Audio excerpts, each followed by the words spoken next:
think we knew Tottenham was going to at least be sorted out. We didn't know how good they were going to be this year, but we had the faith in Conte that he was going to get enough points to have them in the discussion for some of their season goals. Arsenal right now has lost one game, and even in that game showed us something. I'm interested to see when this Arsenal backline goes up against Harry Kane, Heung Min, and those midfielders you mentioned behind them, because as Andy has pointed out so many times, they've changed the culture around Tottenham. We knew they had the attackers, but those horses, for lack of a better term, in the middle of the park, that Arsenal, we know they have that too. I mean, I just want to ask the Tottenham fan, not to interject here, but where do you feel the midfield battle sits? Well, I think personnel depends a little bit. Yeah, so some injuries for Arsenal right now might have them a little bit shorthanded. Yeah. I think for Spurs, that I keep waiting for Basuma to come into the starting lineup. Yeah.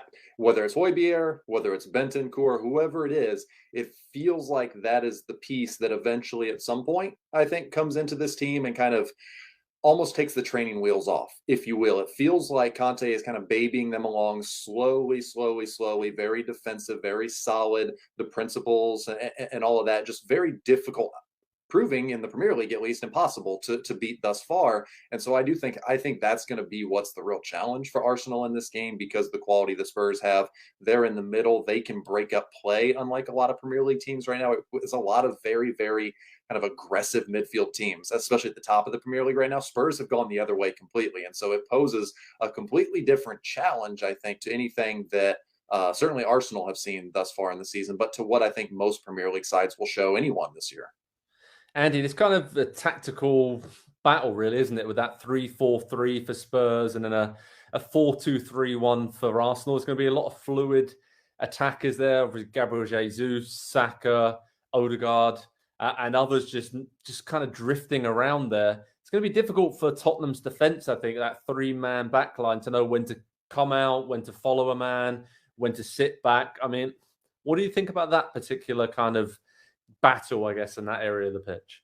Yeah, and I think that's why Gabriel Jesus has had so much success so far for Arsenal this year, why he's immediately started scoring goals. Is like, we know he's being deployed nominally as a center forward, but we've seen so much of him over the years where he is really, really strong, is playing kind of that secondary role, and they might not have anybody else to kind of step into that role up top, but he's still finding those spaces. He's still attacking fullbacks one-on-one in the way that he used to do for Manchester City. And so when you've got a center forward who's one, as versatile as that, but two, as talented and confident. I mean, the goals that he's scored this season are not tap-ins. They're not just a bunch of beautiful passing and somebody putting on a plate in front of him in the goal. He is scoring, to use Nick's word, legitimate goals. And so, like, to see both of these teams, I think in the form that they're in right now, I don't think there's any question, definitively, two of the three best teams in the Premier League right now. And if you look at all the numbers, you know, there's a case to say that while Manchester City probably have a much higher ceiling, that these two match them for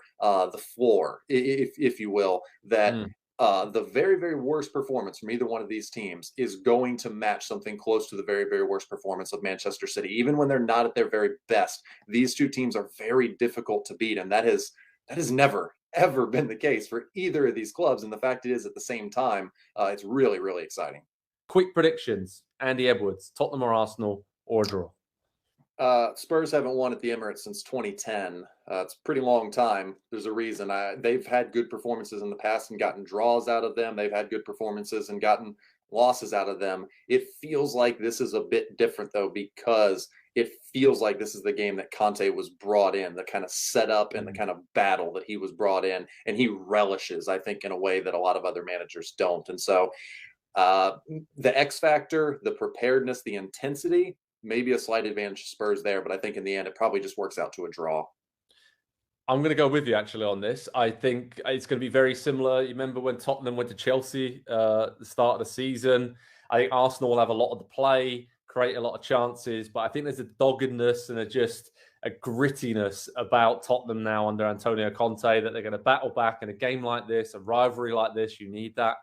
So I hope it's a 5-5 draw or something crazy like that, but I think it's going to be really, really interesting. Andy's like, no, please don't. Nick, what's your prediction for this game?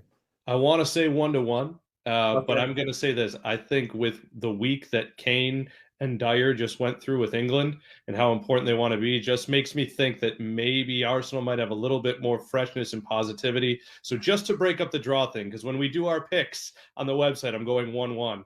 I will say Arsenal gets a winner.